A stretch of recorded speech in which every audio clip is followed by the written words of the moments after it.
来，乡亲啊，继续来看这个立法院审查财政收支违分法，昨又搁发生着集体冲突。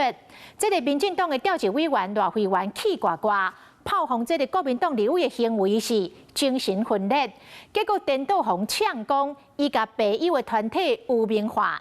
这王宏美是爱赖慧媛马上道歉。先休息。不要生气啦！你看我干嘛？没有，我说你不要拉他嘛。为了再回法，调也是冤家扭制。调委赖慧媛甲里边车顶管呛国民党的立委精神有问题，这话一讲出来，国民党是气叉叉。事实上呢，他以为他骂到的是在野党，可是呢，他又对这些病友呢和家属又多加了一层伤害。所以我在这边呢，郑重要求赖慧媛应该学习赖清德，立刻的出来道歉。当然，已经交付委员会审查总预算，嘛传出各有变数。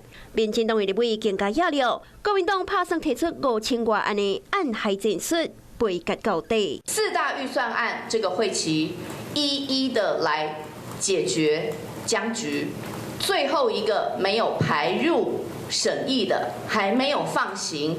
在野党目前还没有要履行职责审议的，就剩下台电的追加减预算。我们希望能够一并来进行相关的期程确认。第二预备金、灾害准备金、军公将加薪，这么重要的案子，结果他宁可为了阻挡财报法往前推，这个。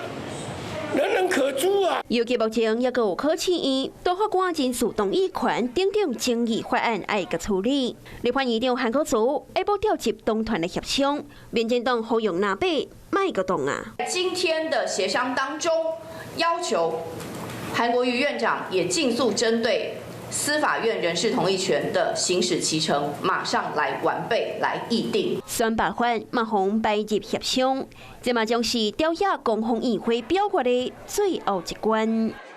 Hello， 我是郑雅芳。想要抢先掌握最及时的新闻资讯吗？赶快订阅、按赞、开启小铃铛，锁定华视新闻 YouTube 频道。